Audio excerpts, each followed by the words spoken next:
పెంచిన విద్యుత్ ఛార్జీలు తగ్గించాలని భారతీయ జనతా పార్టీ ఆధ్వర్యంలో ధర్నా నిర్వహించారు. పార్టీ పిలుపు మేరకు పెంచిన ఛార్జీలపై విద్యుత్ శాఖ కార్యాలయం ఎదుట ధర్నా నిర్వహించి ప్రభుత్వానికి, ముఖ్యమంత్రికి వ్యతిరేకంగా నినాదాలు చేశారు. తగ్గించాలని విమర్శించిన సీఎం జగన్మోహన్ రెడ్డి ఇప్పుడు ఛార్జీలు ఏ విధంగా పెంచారని ప్రశ్నించారు. ఇప్పటికైనా పెంచిన విద్యుత్ ఛార్జీలు తగ్గించకపోతే భవిష్యత్తులో భారతీయ జనతా పార్టీ పోరాటాన్ని చేపడుతుందని పార్టీ జిల్లా అధ్యక్షుడు శ్రీనివాసరావు, బీజేపీ నియోజకవర్గ కన్వీనర్ సొండి సంజీవి అన్నారు. అనంతరం విద్యుత్ శాఖ అధికారికి వినతి పత్రాన్ని అందజేశారు. ఈ కార్యక్రమంలో భారతీయ జనతా పార్టీ నాయకులు, కార్యకర్తలు పాల్గొన్నారు.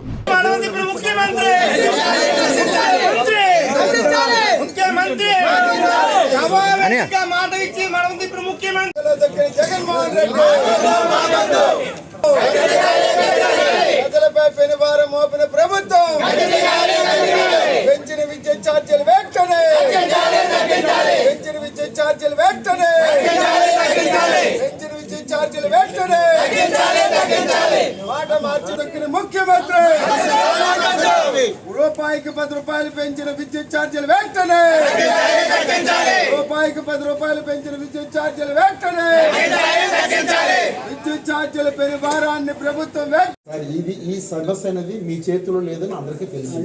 కానీ you are the representative government. So who is the in charge here, he is the responsible person. అంటే ఆ టైంలో ఎవరైతే ఉన్నారో ఆమె రెస్పాన్సిబుల్. ఇప్పుడు మా డిమాండ్ ఏంటంటే ఈవేళ ఏ ప్రజలైతే నమ్మారో ఆ ప్రజల్ని ఇవాళ నట్టేటి ముంచుతున్నారు. కాబట్టి ఈవేళ ప్రజల తరఫున భారతీయ జనతా పార్టీ పేదవాడి నడ్డి విరగకుండా చిన్న ఇల్లు బడ్డీలు, పాన్ షాపులు, ఇంకేవో చిన్న చిన్న వ్యాపారాలు చేసుకున్న వాళ్ళ మీద కూడా పెనుభారం అయ్యి వాళ్ళ జీవనోపాధి కష్టంగా ఉంది.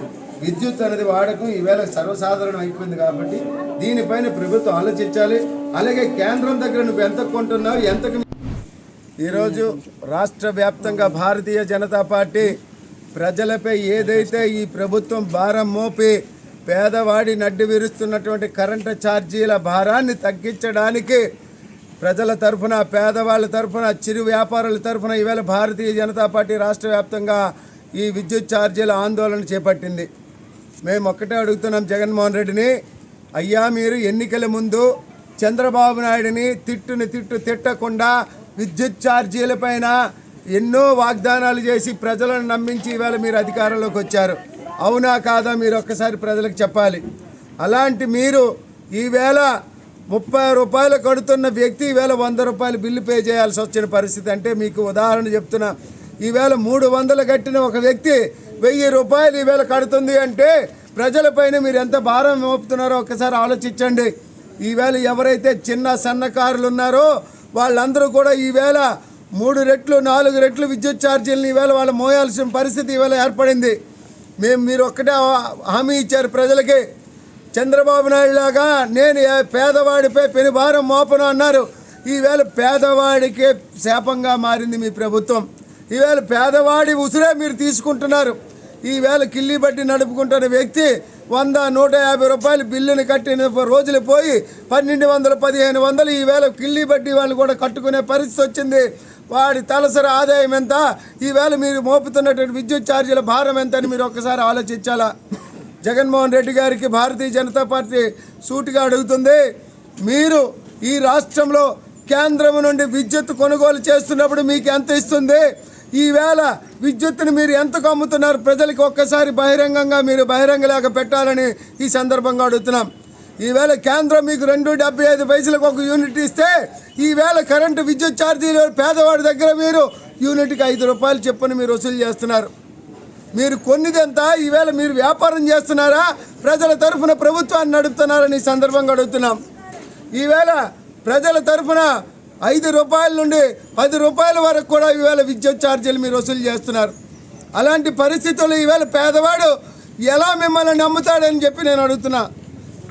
రేపటి ప్రభుత్వం 175కి 170 ఎందుకు కాదు అని ప్రశ్నించిన మీరు ఈవేళ దిక్కు చూసిన పరిస్థితుల్లో మీరు చేసిన విధానాల వల్లే ఈవేళ ప్రజలు మిమ్మల్ని తిరస్కరించే పరిస్థితి వచ్చిందని ఈ సందర్భంగా తెలియజేస్తున్నాం.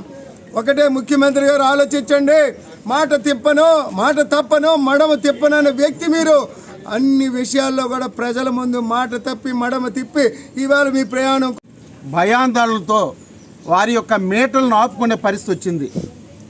కారణం ఏంటంటే కరెంటు వేస్తే ఎక్కడ కరెంటు బిల్లు ఎక్కువ వచ్చేస్తుందని ఆందోళన చెందుతున్నారు పేద ప్రజలు. ఇలాంటి పరిస్థితిని ముఖ్యమంత్రి ఏమాత్రం పట్టించుకోకుండా వచ్చే 4 సంవత్సరాల్లో ఇష్టం వచ్చిన రీతిలో 8 సార్లు కరెంటు బిల్లు పెంచిందంటే పేద ప్రజల మీద ఆయనకున్నటువంటి ప్రేమ అభిమానులు ఎంతటిదో అందరూ మనం గమనించాలి. పాపం 3 రూపాయలకు కట్టుకోవడం కష్టమైనటువంటి రోజుల్లో ఈరోజు 30 రూపాయల వరకు వెళ్ళిపోతుందంటే ఎంత ఆశ్చర్యకరం. అలాగే వినియోగదారుల సంఖ్య పెరుగుతున్న కొలది ఉత్పత్తి పెరగాలి. ఉత్పత్తి పెరగటం లేదు సరికదా, కొనుగోలు శక్తి ఇష్టం వచ్చినట్టు బిల్లులు చూపించి నష్టాలు చూపించి జీతాలు ఇవ్వలేని పరిస్థితిలో కూడా ఉందంటే మరి ఈ ప్రభుత్వం తొలక అనాసక్తత అలాగే చేతగానితనాన్ని మనం ఎత్తి చూపించవలసిన బాధ్యత ఉంది, ఎంతైనా ఉంది. అది తెలుసుకొని ప్రజల పక్షాన పోరాడడానికి భారతీయ జనతా పార్టీ ఈరోజు దేశమంతటా కూడా నినాదాలతో ముఖ్యంగా ఈ రాష్ట్రంలో జరుగుతున్న అన్యాయాలు, అక్రమాలు, భూ కబ్జాలు పై ధర్నాలు చేయడానికి సిద్ధపడి ఈరోజు రోడ్డు మీదకి మహిళలతో పాటు రావడం జరిగింది. ఇది గమనించి మహిళల యొక్క అభ్యర్థన, మహిళల యొక్క బాధలు అర్థం చేసుకొని నిత్యావసర వస్తువులు ఎలాగో మీరు తగ్గించడం లేదు, కరెంటు ఛార్జీలను తగ్గించి ఈ మహిళలకు, పేద కుటుంబీలకు అలాగే పరిశ్రమలు స్థాపించినటువంటి పెట్టుబడిదారులకు కూడా ఆదుకోవాల్సిన బాధ్యత ఉంది. అప్పుడే ఈ రాష్ట్రం ముందుకు వెళ్తుంది, ఆర్థికంగా సామాజికంగా ముందుకు వెళ్ళడానికి దోహదపడిన ప్రభుత్వంగా మారుతుందని తెలియచేస్తూ తప్పనిసరిగా వెంటనే పెంచినటువంటి ఛార్జీలు వెంటనే తగ్గించేటట్లు ప్రకటించమని విజ్ఞప్తి చేస్తూ మరి